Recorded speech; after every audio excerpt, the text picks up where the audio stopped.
Thank you, everybody. Can you hear me okay?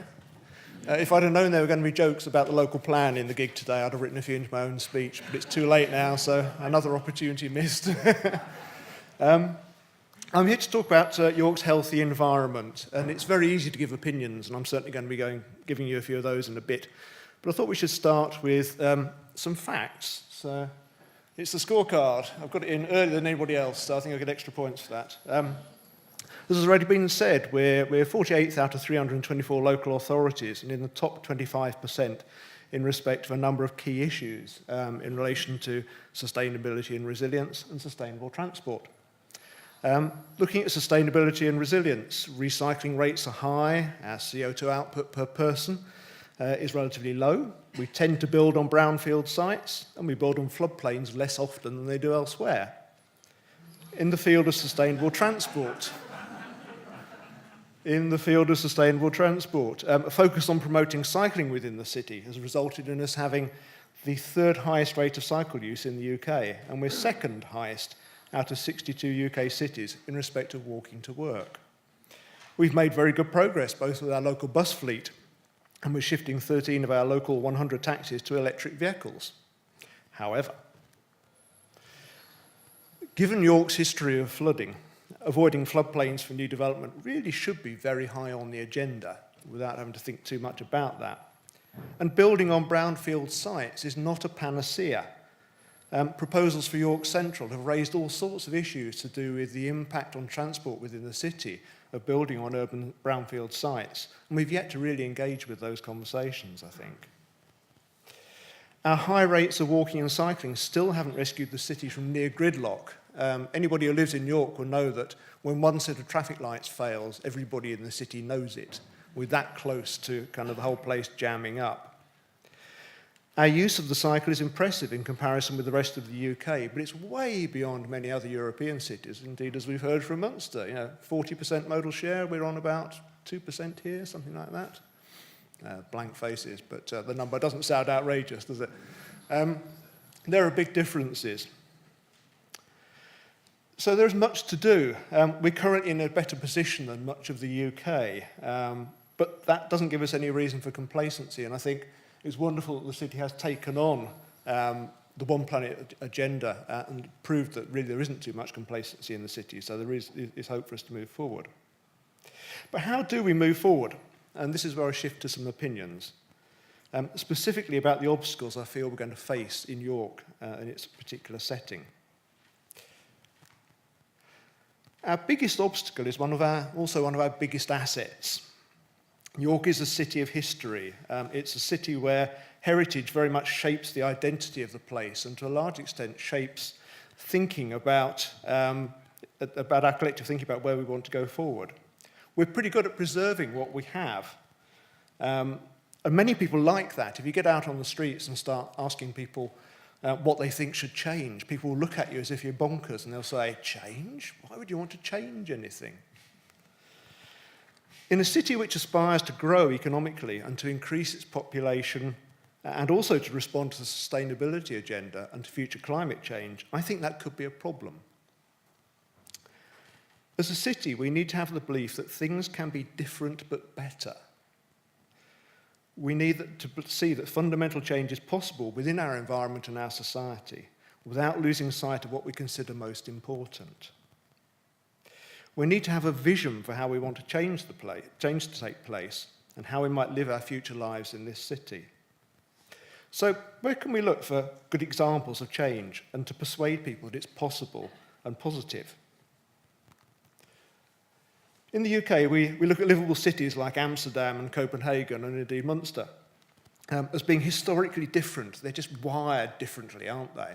Well, the answer is no, they're not. Amsterdam used to be like most cities. A fair few people rode bikes, but at the time, in the 1970s, it wasn't unusual. Car growth then started to threaten to drive cyclists off the road. Traffic casualties became an everyday event, eventually sparking activism behind the slogan, "Stop the child murder." They don't mince words over there. Civil pressure eventually engaged with local and national politicians, and national and local policy started to change and prioritised cycling. And so what we see today came from decades of planning policy and very serious spending. How serious? Well, the Netherlands currently spends about €30 per person per year on cycling, which is about 4 times what the UK spending currently is. And I think there's been a lot of struggle to get it even to that point. And in Amsterdam, nearly 40% of all trips within the city are made by bike. We can look closer to home for examples of positive change too. If you turn up by car in the centre of York in the 1970s, you could drive pretty much wherever you fancied. I think only Stonegate was out of bounds at the time. That was closed to traffic in 1971. When proposals for the foot streets were put forward, there was fierce opposition. And it wasn't until 1989 that Deangate, running alongside the Minster, was pedestrianised. The city centre was transformed, and yet, much as with Amsterdam, many who now live here would imagine it's always been that way. It's very easy to get frozen in the present and to believe as if we believe ourselves to be in an unchanging world. The world does change, though, and underneath we know it, but we often fail to acknowledge that process of change in any proactive way. We react to change, but we don't plan for it. When pressed, we'll plan for the detail of change, but not its broad sweep. If we truly want a healthy environment in a future York, then we need to think about what lives we want to be living in 10 years or 20 years' time. What will we be doing and where? What will our homes be like and where will they be? How will we move around the city? So where do we look for help in thinking about the future? We're lucky in York. We live in a city of ideas, which is also a museum of the process of change. I grew up in a generation which read Dan Dare-style sci-fi comics, and where we earnestly believed that we'd all grow up whizzing up around in flying cars by the time we got old, if indeed getting old was ever going to be part of the process, what with magic drugs and all sorts of stuff.